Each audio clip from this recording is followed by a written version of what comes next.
Thank you for inviting me here. It's my first time I was in Ojai. But I thought I must have come before because I've heard of it. But then eventually I realized that's due to Krishnamurti. So anyway, it's a beautiful place. And those of you who come from Los Angeles or elsewhere, thank you for making the trouble to come here.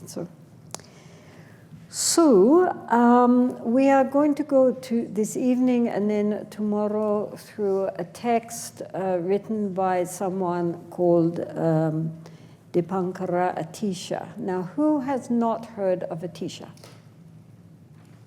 Okay. So Atisha was a monk from Bengal, in fact, from modern-day Bangladesh, in the 10th and 11th century.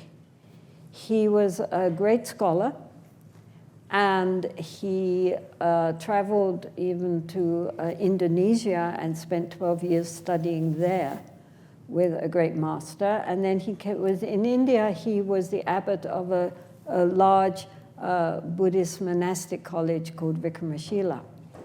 So his fame traveled even as far as Tibet. So Tibet in the 10th, 11th century was going through something of a crisis. After a brilliant start in the 8th and 9th century, then there had come some problems in Tibet, especially with the kings who were against Buddhism, and there was a lot of corruption and difficulties going on. And so there was a king in Western Tibet, in a place called Guge, who was very concerned about this and wanted to invite Atisha to Tibet to sort them all out.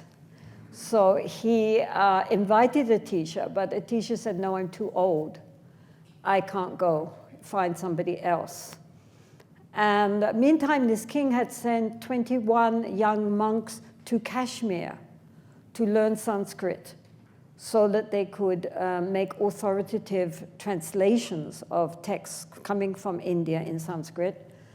But most of them died, and only 2 of them survived because of the conditions in that part of the country. I don't know why. Kashmir is already quite high. But anyway, for whatever reasons, they all died, except for 2, one of whom was Rinchen Zangpo, who became a great, very famous translator. Anyway, the king decided that since Atisha refused to come, he himself would go to invite him. So the king's name was Yishi-e, which means wisdom light. And he went as far as the border, intending to go into India from Nepal. But there he was captured by a king and imprisoned. And the king asked for his ransom of his weight in gold. So his son, Chanchop-e, went all over Tibet trying to raise enough gold to ransom his father. But in the end, he only got as far as the head. He didn't have enough for the head. So the bad king said that that's not enough. He wanted the whole lot or nothing, and he would behead the king. So then Yishi-e, the king, said, look, don't bother with me. I'm old anyway. I'm not that much longer to live. Take all the gold you've collected, go to Atisha and tell him how you collected this gold and that I sacrificed my life to bring Atisha to India, to Tibet. So they did that. The king was beheaded, and the son, Chanchop-e, went to see Atisha and explained what had happened, and the king sacrificed on behalf of bringing Atisha to Tibet. So what could Atisha do? And meantime, Atisha was very, very devoted to Tara, who we see here, the Buddha Tara, who represents fearless compassion. He was very devoted to her and saw her many times in visions. And she told him, you have to go to Tibet. Anyway, so no choice. She said, it will shorten your life, but it's very, very important for Tibet that you go there. So therefore, he traveled to Tibet and stayed there until the end of his life, and had an enormous impact on Tibet and Tibetan Buddhism down to the present day. I used to think that Atisha was kind of boring because he's so good. And he was, a great scholar, a great practitioner, and he was so self-sacrificing, and he was so ill.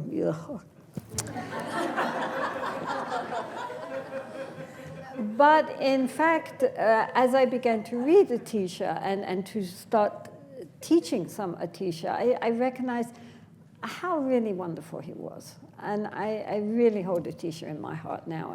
I think that he was the one that really kept Tibetan Buddhism focused because of his tremendous emphasis on aspiration of attaining enlightenment for the benefit of others, and of the importance of great compassion and ethics, and really making a very strong foundation before engaging in higher tantric practices, that you really needed to have a very solid foundation before you start building the temple.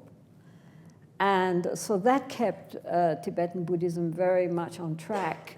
And in all the traditions of Tibetan Buddhism, they include Atisha and his texts and those of his followers.